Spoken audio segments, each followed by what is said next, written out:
Dans cette leçon, on va parler de plusieurs façons de choisir P éléments parmi N éléments. Si, dans les lois du jeu, l'ordre est important, c'est-à-dire si le résultat AB, par exemple, est considéré différent du résultat BA, malgré qu'il s'agit des mêmes éléments, mais dans deux ordres différents, alors on dit dans ce cas que l'ordre est important. Si l'ordre n'est pas important, alors on dit que chaque groupe choisi de P éléments parmi N sera appelé combinaison de P éléments parmi N. Tandis que si l'ordre de choix est important, c'est-à-dire AB diffère de BA, dans ce cas, on se demande est-ce que la répétition est permise, c'est-à-dire est-ce qu'il est possible dans les lois de ce jeu qu'on obtienne AA par exemple le même élément deux fois? Si oui, chaque groupe choisi sera appelé une P-liste de P éléments parmi N. Sinon, chaque groupe choisi sera appelé un arrangement de P éléments parmi N. Donc finalement, pour traiter n'importe quel exercice, il faut suivre cet algorithme. On se demande tout d'abord à propos de l'ordre, s'il est important ou non. Si oui, on se demande à propos de la répétition pour savoir nommer les groupes choisis. Appliquons alors cette procédure sur l'exemple suivant. On a un ensemble A comportant les 6 lettres N, A, L, E, P, R. Avec les éléments de A, question 1, former un mot de 4 lettres distinctes. Donc tout d'abord, il faut se demander à propos de l'ordre, est-il important ou non?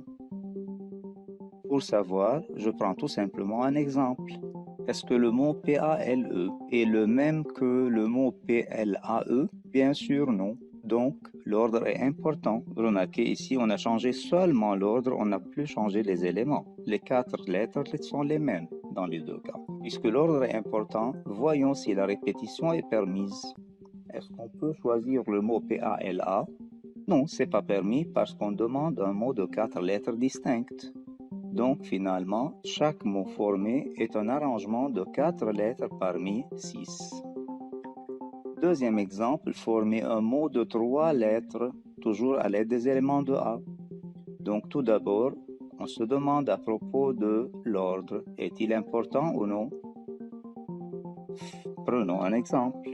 Est-ce que les mots PAL et PLA sont identiques? Non. Donc l'ordre est important. Maintenant, on se demande ensuite, est-ce que la répétition est permise?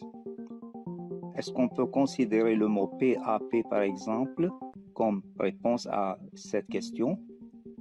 Oui, pourquoi pas? C'est un mot de 3 lettres. On a demandé tout simplement un mot de 3 lettres et PAP c'est vraiment un mot de 3 lettres. Alors la répétition est permise. Ou bien, par suite, chaque mot formé est une P-liste comportant 3 éléments choisis parmi 6. Question 3. On demande de choisir 5 lettres, toujours parmi les éléments de A. Donc, on commence encore par le test de l'ordre. Donc, voyons d'abord si l'ordre est important. Si je choisis les 5 lettres N, A, L, E, R, ou bien les 5 lettres N, L, E, A, R, c'est le même résultat ou non? Oui. Alors, l'ordre ici n'est pas important. Donc, on peut dire qu'il s'agit d'une combinaison de 5 lettres parmi 6, c'est-à-dire chaque choix obtenu est une combinaison. Un cas particulier, quand on fait un arrangement de n éléments parmi n, alors cet arrangement sera appelé une permutation de n éléments, c'est-à-dire il s'agit d'un choix de n éléments parmi n avec ordre et sans répétition. On a vu alors quels sont les différents types de choix. Mais la question demeure, combien de résultats peut-on obtenir dans chaque genre de choix? Prenons l'exemple suivant. Il y a ici 10 boules. On va tirer simultanément au hasard 3 boules. Donc on se demande combien de groupes de 3 boules différentes peut-on tirer. En réalité, pour savoir répondre au combien, il faut tout d'abord nommer correctement ce tirage, puis on applique les formules suivantes. D'abord, quand il s'agit d'une combinaison de P éléments parmi n, le nombre de choix est donné par n factoriel sur P factoriel fois n moins P factoriel. Ce nombre est noté CNP, c'est-à-dire une combinaison de P éléments parmi n.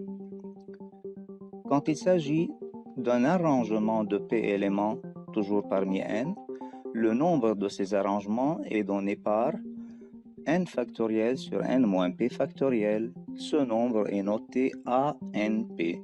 C'est le nombre d'arrangements de P éléments parmi n.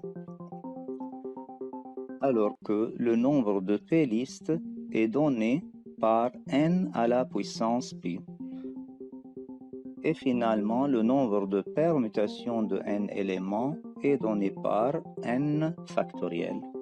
Or, rappelons, qu'est-ce que le factoriel d'un nombre? On a vu en classe de première que le factoriel de n n'est autre que le produit des entiers n, n-1, n-2 et ainsi de suite jusqu'à 1. On admet aussi que factoriel 1 égale 1 et que factoriel 0 égale 1.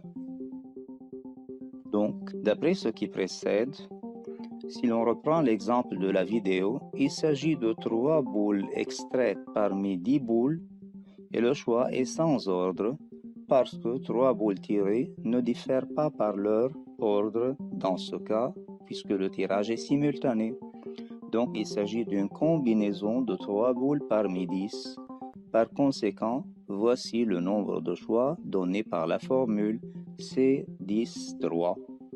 Et dans ce cas, on obtient factoriel 10 sur factoriel 3 par factoriel 10 moins 3, c'est-à-dire factoriel 10 sur factoriel 3 fois factoriel 7, ce qui donne finalement 120.